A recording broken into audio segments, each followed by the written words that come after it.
Hello and a very warm welcome to the Ladies Club. I'm your host, Valen Kirtley. Thanks for joining us once again as we shine the spotlight on women who are pushing the envelope in sports. We have a wonderful guest with us today. She's a PR maestro, a go-getter, and a businesswoman, NAMHLA Matandabuzo. It's time to get into the show though, because we're going to be chatting to her in just a short while, and we always start off the show with an inspiring quote by a lady in sport, and this one is by American tennis player Venus Williams. The former world #1 singles tennis player once said, "You have to believe in yourself when no one else does. That makes you a winner right there." Now, Williams, back in 2002, became the first black woman to occupy the #1 spot.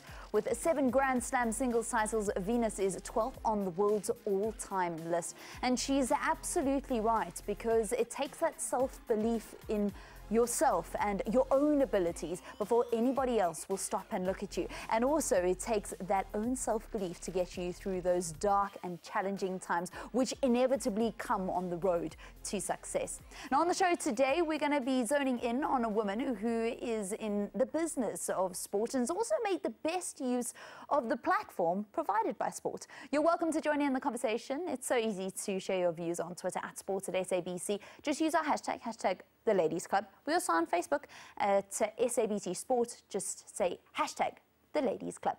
Well, sports marketing and PR can be very time-consuming, requiring you to be on the top of industry changes. Now, the lady that we're going to introduce you to swapped her apron, if you'd believe that, for the world of sports marketing, and then she, quite frankly, never looked back because she used that platform to get into so much more. NAMHLA Matandabuzo, welcome to the show. Thank you very much for being on the Ladies Club. Hi, thank you for having me, Valen. So, I did mention that you swapped your apron. You had quite an interesting entrance into sport. Just explain that to us, and that chance meeting which literally changed the path of your life. I think I dropped out quite a lot until I got to being in the kitchen. And eventually I moved from PE when I worked for another chain stores, and then I moved to Joburg. And then by chance, I saw the former CEO of SAFA, Mr. Leslie Sidibe. And then from there, I kept on stalking him. I need a job. I love football. I know I can do something better. I know I can be better. Just give me a chance. Let me come for an interview, whatever. I will do it. But I need to go into football. And eventually, I think he gave in because he got tired of me stalking him. And he gave in. And then I went for my first interview. And then I went for my second interview. And then I was in at the South African Football Association. And then I worked with the brilliant lady who I started with, Paulette. She was the PA of the president at that time, Mr. Kestina Matanani.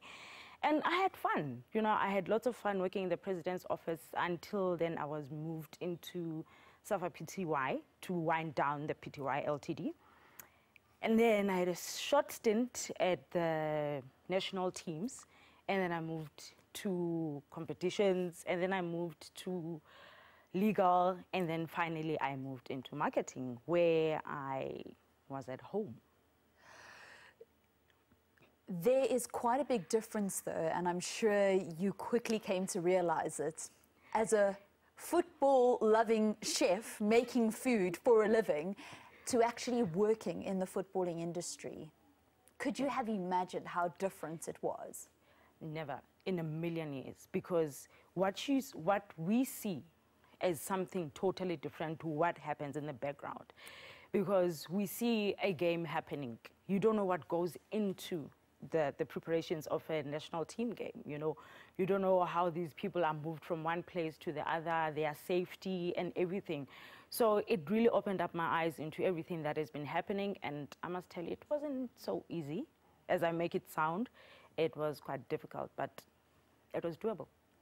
It was doable because she has the right attitude. This story is very interesting and it's going to continue after the break because since then, not only has she had that stint with SAFA, but she's also had a stint with Sale and one of the top football player managers in the country. And now she's the co-owner and co-founder of a business that works with television, clothing, and also pioneering their very own vodka brand. All this and so much more coming up on The Ladies Club after the break.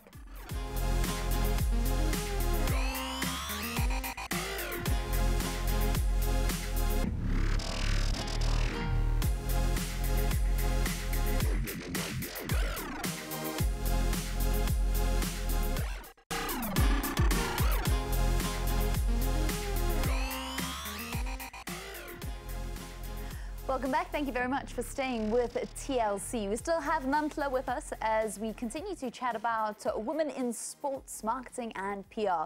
Before we carry on with our conversation, we'd like to shift your attention to our trailblazer this week. Vivian Casaletti is a sports marketer who's passionate about the game of football. She is among the women who are breaking down barriers and stereotypes in the sporting world. Casaletti and her sister Emmy are women behind and in front of the curtain at Optimize Strategic Agency, a football niche sports marketing agency. She was once brand manager at Kaizer Chiefs and headed the marketing department at telecoms company Blue Label Telecoms. Casaletti is very creative and known for her out-of-the-box thinking, delivering valuable results for clients. So, NAMHLA, it's people like this that have paved the way and made an opportunity for women to have a place in the boardroom, to pioneer new ideas when it comes to sports marketing, which I suppose 30, 40 years ago would never have been a place for ladies. Absolutely. And I think what happens is that we tend to think that we can't do other things because we are in an industry led by men mostly. But if you really look into it, men do actually listen. You know, if you say it the right way, if you say it the right way by actually like tapping into their emotional side, because most men don't have the empathy and the sympathy of what we are trying to drive through in a message. But if you tap into their emotional side, they actually sit up and listen to you. So it's a very difficult industry to be in. Is that the key to making a man listen? Exactly. So you are in a meeting with men and you're trying to drive, let's say, the sanitary towels message. But then take it home. Take it to where he has daughters, where he has sisters, where he has a mother. And, you know, they sort of like do understand. I mentioned now trailblazer Vivian. Who are some of the women that have inspired you in your journey? Ooh, I could say my friend, Mpoma Boy. We actually bounce off ideas here and again. I've learned quite a lot from her because when I was at SAFA, she was here at SABC, and we would meet now and again, before we were friends actually. We would meet here and again in Banyana games where she'll be, you know, the MC or whatever, and we'll talk, you know, until we started being friends. So within the industry, I draw a lot from her, you know. And I did mention before we went to the break that your influence and your sphere of influence actually extends beyond just football, PR and marketing. Yes. You've got your very own company dealing with TV production and online clothing. Vodka's also thrown into the mix.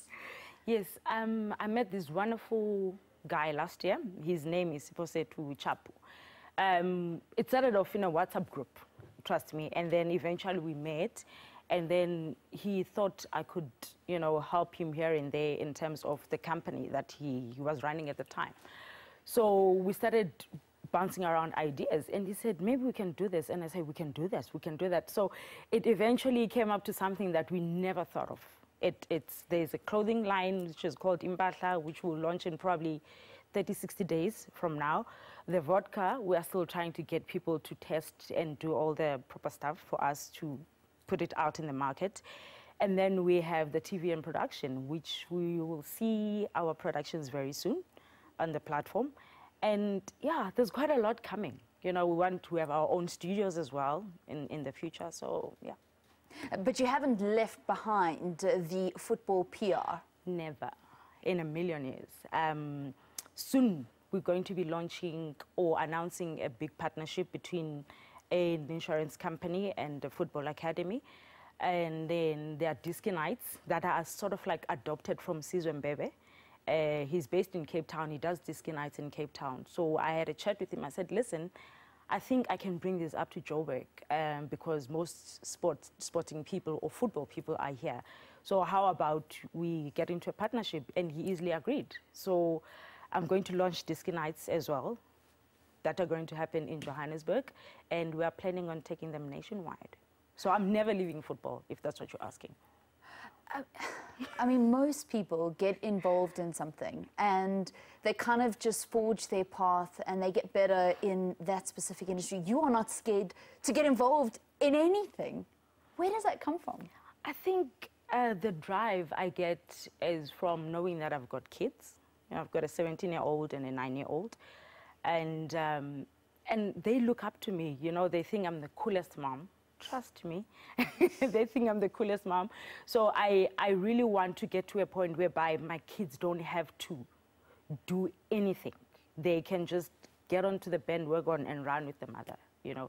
So I think that's where the drive comes from. And the fact that my dad passed away in a very, you know, difficult time where I really needed him around. So I think the drive comes from that as well, that he's probably somewhere cheering me on. So I'm never letting him down. How old were you when he passed away? I was 21. Sure. Was he quite an entrepreneur? Actually not. My dad wasn't. My dad was a farmer. He was a chief director in education in the former Transkei. And he was just a normal guy, you know. But he probably said yes to everything I wanted, you know. And when I decided I wanted to do medicine, and then later on I said, no, I don't want to do it. And I wanted to do electrical engineering, and I said, no, I don't want to do it. You know, he kept on saying, okay, do what you want to do. Do what you want to do. Until I got to the kitchen, and I'm like, I think I like what I'm doing. And then eventually I decided, probably not. Let's go find something else. And then I moved into sports, and I was home. You know, and the relationships that I've created within the industry are amazing. I draw a lot of strength from the guys that I worked with, the ladies that I worked with, and we probably one of the biggest families around. Where does this love of football come from? Because you were a football fan before you even started working in football. Sadly, I am the only girl amongst 2 boys and my dad. So I was the only Kaizer Chiefs fan at home. So yeah, it was quite difficult. But you know, my dad was an Orlando Pirates fan. So most of the time I'm torn between the two because I want to support Orlando Pirates because the relationship with my dad was very tight. And then I'm a Kaizer Chiefs fan. So when Orlando Pirates wins, I find myself cheering up because I know he would have loved it. But then when we win against Orlando Pirates, I'm happy, I'm sad. It's really a go-between. It must have been interesting watching the derby at your house. No, I never watched with my dad in the same room because if Orlando Pirates lose, I have to go and sleep at my grandmother's house. That was the standard. That was the standard in the house. But it was fun because I got to understand the love he had for football and where exactly my love was coming from, because I think I took it from him because I was very closer to him than I was with my mom. And every time, I suppose, you watch football, you remember his spirit. Always, always. Even if it's a Kaizer Chiefs game, I'll put on my Orlando Pirates jersey just to, you know, create that connection with him. Now we're going to be speaking more about football and how to maybe deal with a PR crisis when it comes to football in South Africa and managing sponsorships, and then maybe also how to get women's sports sponsored more. We're going to continue this conversation in the final segment of the Ladies Club for today after the break.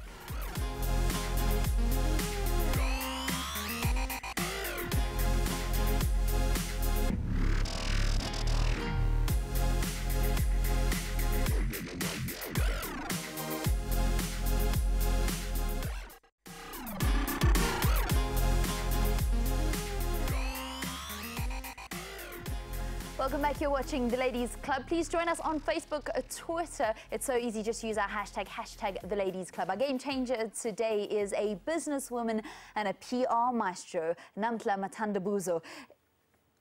Before the break, we were speaking a little bit about Kaizer Chiefs and Orlando Pirates, and considering what recently happened with Kaizer Chiefs and the fans at Moses Mabhida Stadium, you know what it's like to deal and manage crisis communications.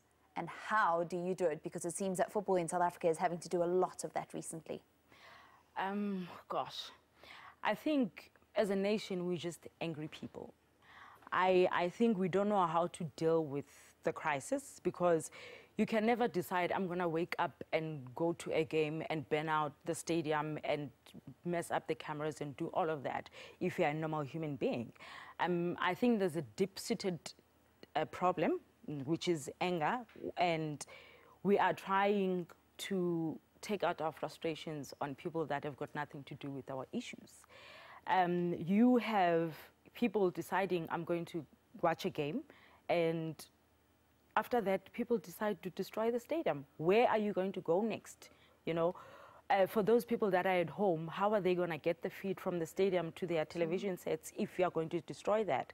So I think we need to go back to basics and have some sort of, I don't know if I want to call it education for our supporters, is that there's always going to be a result at the end of the game, whether it's for you or against you, you know. So there must be that instilled in our people, because I think that's the only way we can do it. I don't understand why anyone would want to burn down the stadium because some club lost. The club doesn't own the stadium. The coach that they're angry at doesn't own the stadium, doesn't own the players, doesn't own anything. He's just a coach. He's employed just like everyone else. So why take out your frustrations on that person? He can't literally run onto the field and score goals for the club if the players are not scoring goals. So what are our expectations when we say we are football supporters, we are football fans, and we are football lovers? Where do we draw the line?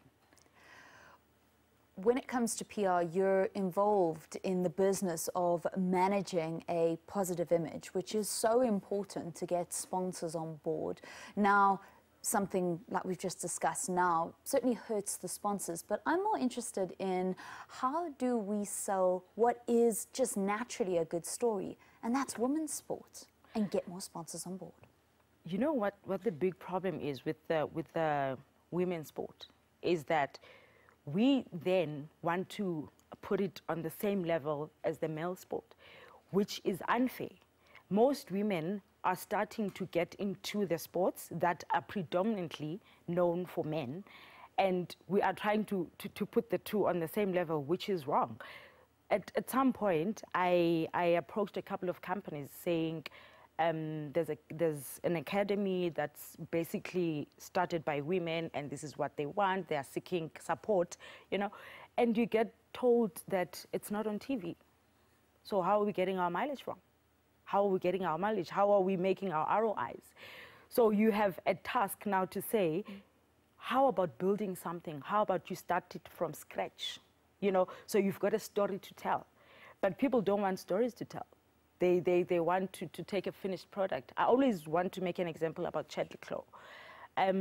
He's a swimmer. Nobody really knew about him until his dad did the unthinkable and decided, I'm going to take my money and put it on my son and make sure his dreams are as he wants them to be. And people are taking a finished product. You know, Chadley was a finished product when we were introduced to him. But we could have known about him at an earlier stage where someone decided, I'm going to put my money on this person. I'm going to make sure that they grow into the industry. I'm going to make sure that they become what they want to be. You look at Banyana, you only have Sasso. Where are other sponsors? Where is corporate?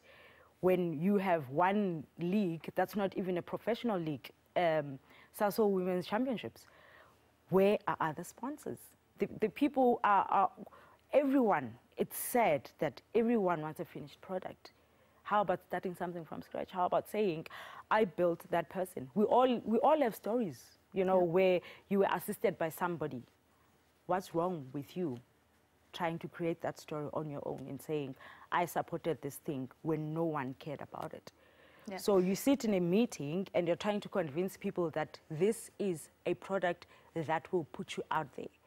Take a chance and make sure you drive them.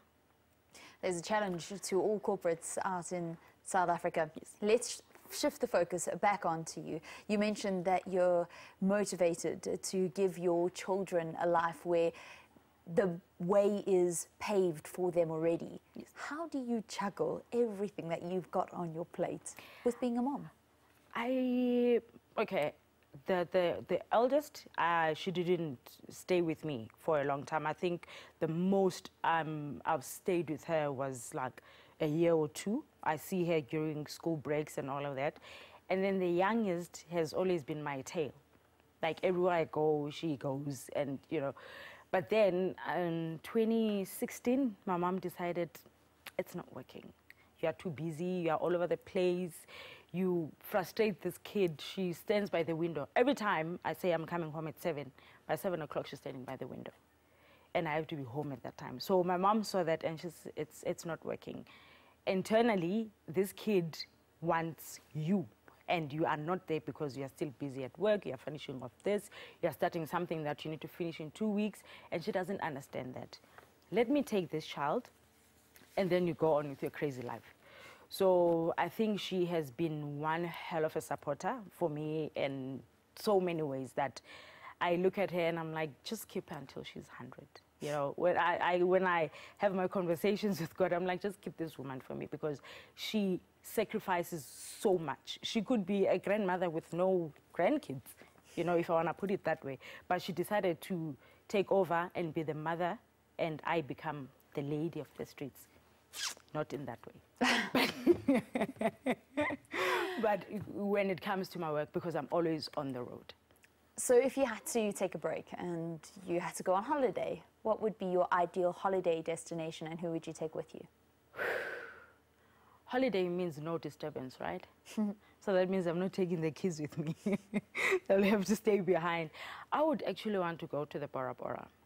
You know, switch off, no cell phone, because every other minute I'm looking at my phone because I want to check my emails, I want to check this, I want to do that. So it would literally be an no cell phone policy for me to go on holiday. I'll definitely take my mom, who would find a nanny to take care of the kids, but I'll take my mom. I think she deserves everything. What's your motto in life as we start to wrap the show up? The sky is the limit. That's all. I mean, I thought you were a Chiefs fan. I am. You made me confused now. No, I am. But this is what I always tell people, because they feel I'm confusing them as well, because I have quite a number of soccer jerseys from the league, and I wear anyone. So you can't really pick it up which fan I am really. So, but from where I'm standing is that you limit yourself because you think you can't do certain things. In a million years, I never knew I would be in TV and production. In a million years, I never knew that I could decide I'm going to do a clothing label and in 60 days it will be ready. So there are things that you never dream of, but they do happen. And then you've got to be ready to grab the opportunity. Exactly. Born Ready NAMHLA. I think that's going to be your moniker. Thank you so much for coming into the Ladies Club and chatting to us, and all the best of luck with your future ventures, of which there's so many under NS Holdings. Thank you so much. As we come to the end of the Ladies Club for this week, remember you can continue the conversation on social media, on Twitter and on Facebook, #The Ladies Club. And until we meet again next week, remember that greatness is never ever given, it's always earned. Goodbye.